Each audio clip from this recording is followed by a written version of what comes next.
If you had asked me a few months ago, I would have said my marriage was fine. Not perfect, far from it, but fine. We had our ups and downs, sure. Fights about chores, money, her mother, normal stuff. But we laughed together. We traveled. We still had moments where we looked at each other and saw something worth holding on to. My wife, Erica, is, let's say, passionate. She has this spark. People are drawn to her. She lights up a room, knows exactly how to keep a conversation going, how to make everyone feel like they're the most interesting person in the world. And she loves it. Loves being seen, being admired. Me? I'm quieter. I've never needed the spotlight. I like structure. I like being the calm in the room when things go off the rails. And with Erica, things often do go off the rails. So, when she asked me to come with her to her friend Madison's birthday bash, some big thing at a downtown bar with a DJ, neon lights, and a guest list longer than a CVS receipt, I didn't jump at the chance. Not my scene. Too loud. Too chaotic. But she looked at me with that mischievous grin and said, "Come on, babe. Just this once. Be my eye candy." So I went. I figured it was the husband thing to do. Show up, smile, refill her drink if the line's too long. She even squeezed my hand before we walked in and whispered, "Thanks for being here. I know it's not your thing." I smiled back, and for the first hour, it was exactly what I expected. Crowded, noisy, and full of people I barely knew, but had apparently met at least 3 times. Erica floated around like she was the host, introducing me to people, laughing way too loudly at inside jokes I didn't get. I eventually found myself leaning against the bar, sipping something overpriced and underwhelming, when I saw Jenna, one of Erica's friends. We'd talked a few times before. She was always nice, a little shy, definitely not part of Erica's usual wild circle. She was wearing this cool, sleek outfit, black blazer over a sparkly gold top, minimal but striking. As she passed by, I smiled and said something that, in hindsight, probably doomed the entire night. "Hey, you look really stylish tonight," I said. "If you started a fashion blog, I'd totally subscribe." She laughed, genuinely, and rolled her eyes. God, I could never keep up with that stuff. We both chuckled. Someone nearby smiled at the exchange. And then, I felt the air shift. Like in one of those movies where the music cuts out and everyone knows something bad is about to happen. I turned, and there was Erica. Her smile was gone, eyes narrowed, jaw tight. She walked up, holding a bright red cocktail in her hand, something with fruit and way too much sugar. And without a word, with everyone watching, she threw it in my face. The ice hit first, then the sticky sweetness soaked into my shirt. "Flirt some more, babe," she hissed, "since you love her outfit so much." The bar went silent, literally. Even the DJ fumbled a beat. I just stood there, dripping and stunned. I didn't yell, didn't make a scene. I just turned, walked past the crowd, and headed to the restroom, my heart pounding and my ears burning. After I tidied myself up a bit, I went to the car.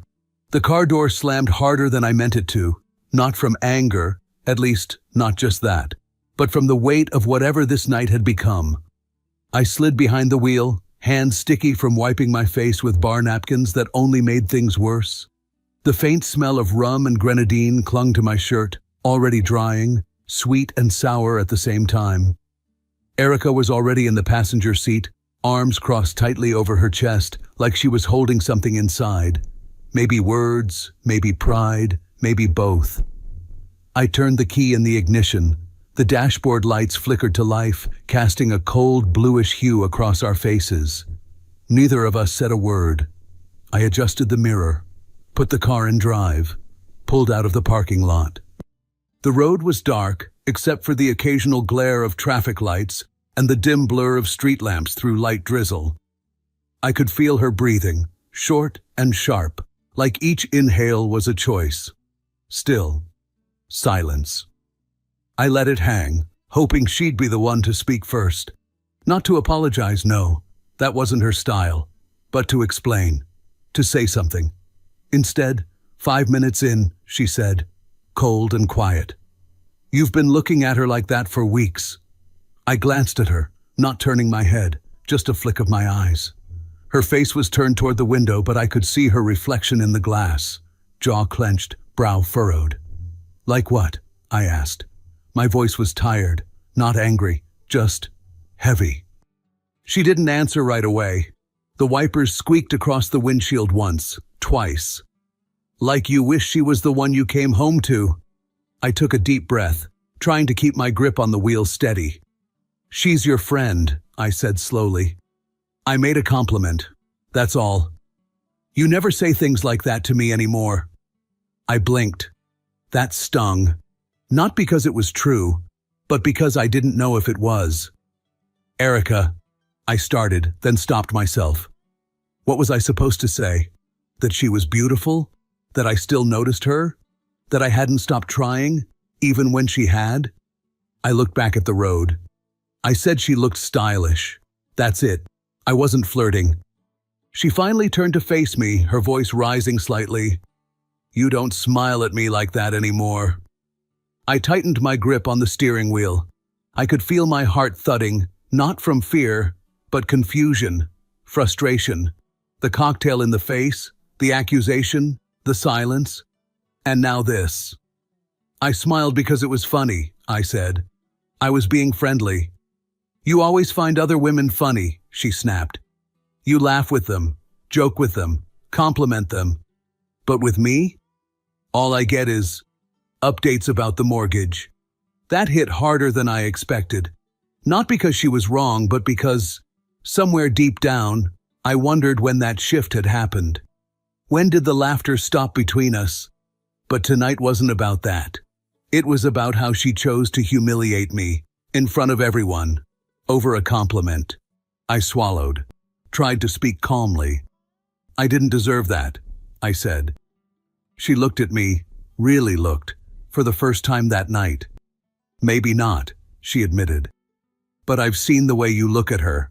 I'm not stupid. Then she looked away again, and that was the end of it. We didn't speak for the rest of the ride, and yet, while she sat there, arms folded, jaw tight, ready to be angry and right, something inside me started to shift. Not rage, not grief, just a question. Why is she so scared of a harmless compliment, unless she knows what it feels like to give one behind someone's back? And that was the first time I wondered, what if she was the one hiding something? The days that followed should have been about moving on. I thought we'd maybe talk it out, fight, yell, cry, whatever couples do after something blows up. But Erica didn't bring it up again. She acted like the bar scene had been a one-time flare-up, like we could just gloss over it. She even cooked dinner the next night, some pasta with truffle oil she usually only made on anniversaries, and pretended nothing had happened. Peace offering, she said with a smirk, placing the plate in front of me like we were newlyweds. I gave her a smile, small, controlled. Thanks, I said. Looks great. She leaned in, kissed me on the cheek, and sat down like everything was fine. But it wasn't. Not because of the cocktail, not even because of the accusation. It was the way she watched me when she thought I wasn't looking, or the way she'd pull her phone screen down every time a notification popped up. Subtle, but not that subtle. I noticed it 2 nights later. We were lying in bed.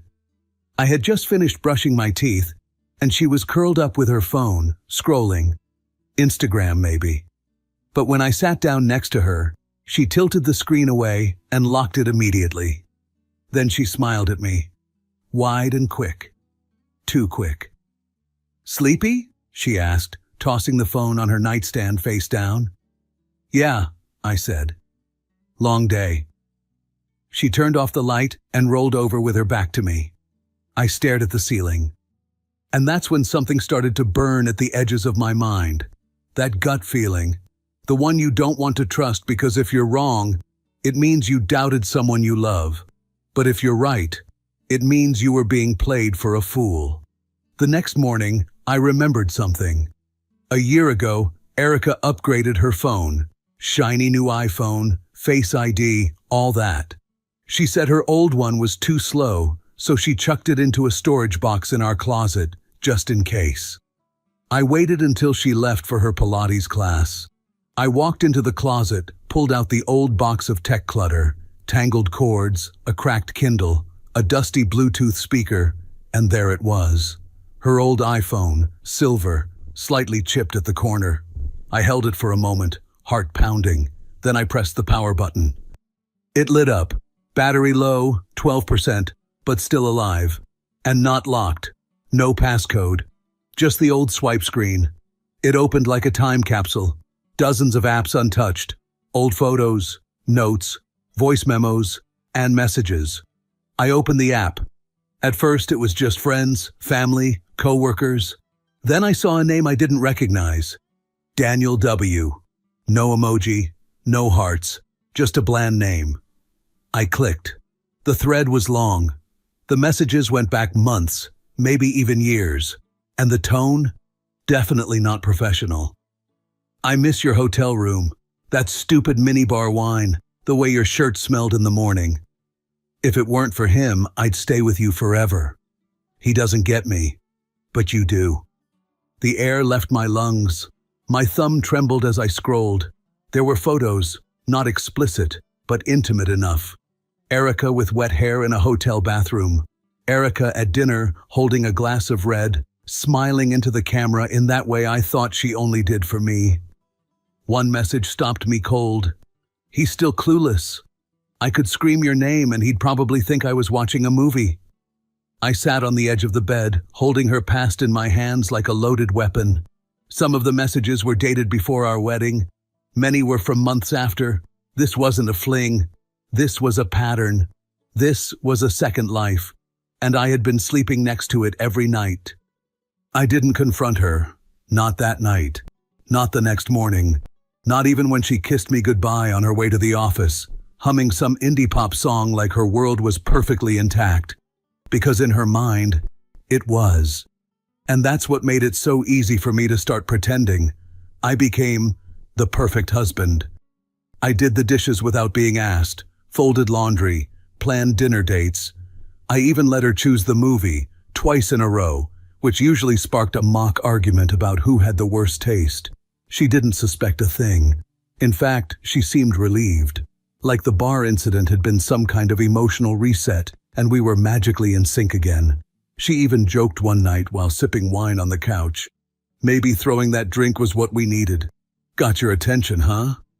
I smiled. Calm, warm. Maybe, I said. We're a good team. She leaned her head on my shoulder. I didn't move, but behind my eyes, I was building a timeline. I went back into her old iPhone more times than I care to admit. Screenshots, backups, cloud sync. I created a private folder on my laptop. Dates, messages, names. I recognized hotel names from receipts I had once paid. I remembered late-night calls she said were from the office. I even found one saved photo of her sitting on a hotel bed, holding a room service tray, wearing my university hoodie. She'd packed it by accident on that trip. She wore it for him. Still, I said nothing. Not when we went to brunch with her friends and she laughed so hard she cried at someone's story about a toddler eating a crayon. Not when she asked me to take a selfie with her and captioned it, "Best husband ever." She had no idea I already had a consultation scheduled with a lawyer. No idea that I had printed out a selection of messages, emails, and time-stamped images, neatly labeled in case it ever came to court. She had no idea that every time she kissed me goodnight, I counted silently in my head. One more day. One more day of pretending. One more step toward ending this on my terms. And then one night, maybe because she sensed something, or maybe because her guilt finally caught up to her, she brought it up. We were sitting at the kitchen table, finishing dinner. She poured herself another glass of wine, sipped it, and sighed. "I've been thinking about that night at the bar," she said. I looked up, meeting her gaze. "Yeah?" She ran her finger along the rim of her glass. "I'm sorry. For the cocktail thing, I lost it. You didn't deserve that." There was hesitation in her voice. Not much, but just enough to be noticeable. I know I overreacted, she continued. Sometimes I get scared.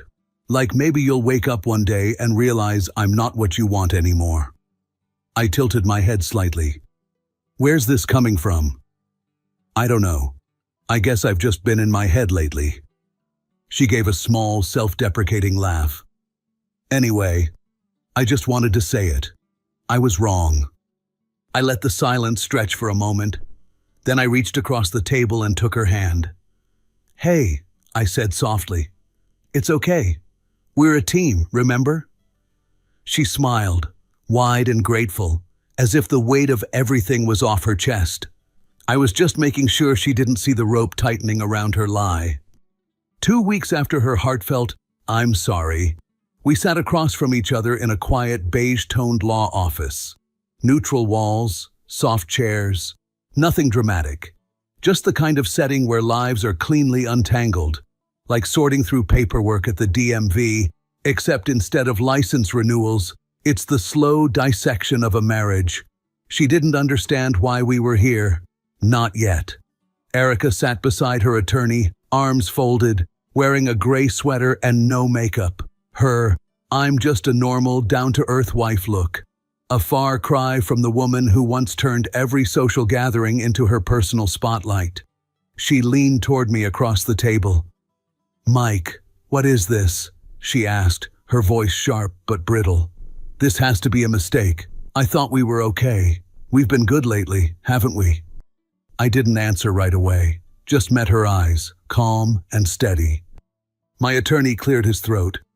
"We're here to begin discussions for a formal separation. Potential divorce proceedings." Erica turned toward him.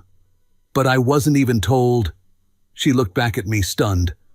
"We had dinner recently, and you said that we are a team." I opened the black leather folder in front of me, slowly and carefully. From it, I pulled a manila envelope and slid it across the table. "You'll want to see this." She stared at it, hesitated, then picked it up with 2 fingers and opened it like she expected something to jump out and bite her. Inside, printouts, pages upon pages, screenshots, message transcripts, dates, photos, all organized chronologically. I didn't say a word. I just watched her read. The silence in the room stretched like elastic, pulled tight. Her lips parted slightly. Her eyes darted across the lines. She recognized the names, the places, the dates, especially the ones that overlapped with our wedding planning, and later, our marriage. Her fingers twitched as she flipped through the pages. When she reached the photo of herself in a hotel bed, holding a wine glass, wearing my college hoodie, she froze. And then she finally spoke.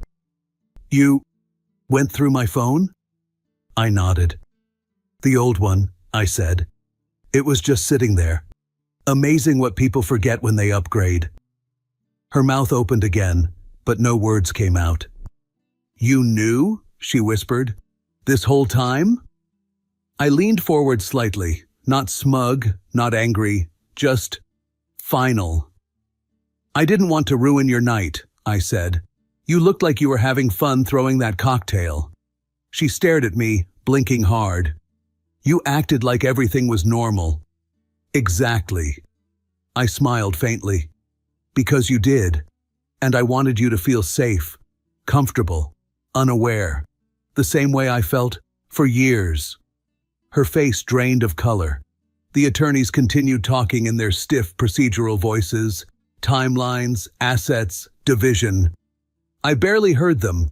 I was watching Erica, watching her unravel, watching her realize that this time, there was no scene to control, no dramatic monologue to deliver, no crowd to charm, just truth and silence. The divorce moved fast. Too fast for her. By the time the second hearing was scheduled, she had already tried texting me twice.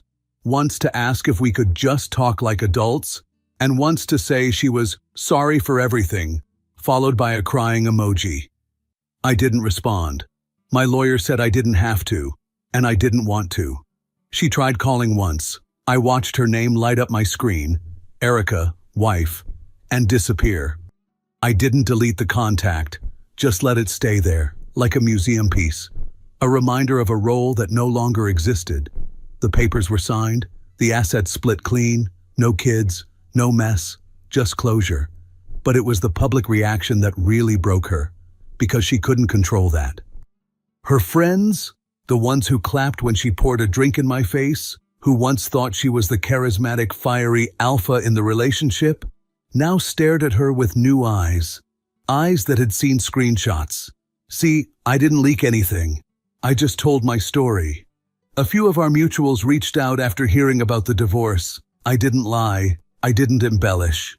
I just forwarded the truth. And the truth has a funny way of spreading on its own. Someone once told me, a woman can destroy you with a tear. A man, with silence. I never raised my voice. Never posted some dramatic tell-all. Never begged her to explain. And that destroyed her more than any revenge plan ever could. One day, I passed her by accident at the grocery store. She was in leggings and a hoodie, clutching a half-empty cart. I saw her before she saw me. For a second, I debated turning around. But I didn't. I walked past her, calm, confident. She turned just as I passed. Our eyes met. Hers were wide, uncertain. Maybe she expected anger, maybe hope. All she got was a nod. Just one. No words, no drama. And then I kept walking. People always ask, would you have forgiven her if she had just told you the truth? And I think, yeah, maybe. If she had sat me down and said, I messed up, I got lost. I did something horrible, but I want to fix it. I think I could have heard her. I would have been angry, hurt, maybe even walked out for a while, but I would have respected her honesty. Instead, she threw a drink in my face, in front of friends, strangers, bartenders. She humiliated me to protect her own guilt. She flipped the script, made me the bad guy for offering a compliment, while she was busy texting, I miss your hotel room to someone else. And that wasn't about passion, or insecurity, or some emotional crisis. That was cowardice, disguised as drama. See, people like Erica don't want forgiveness. They want control. They want to break something just to see if they can get you to pick up the pieces. But me? I'm not picking up anything for anyone ever again. Let her explain to her friends why the perfect husband left. Let her answer why the guy who cooked, who stayed, who forgave, suddenly vanished. Let her deal with the silence she once mistook for weakness. I'm not angry anymore. I'm not even bitter. I'm just free. And freedom tastes a hell of a lot better than grenadine.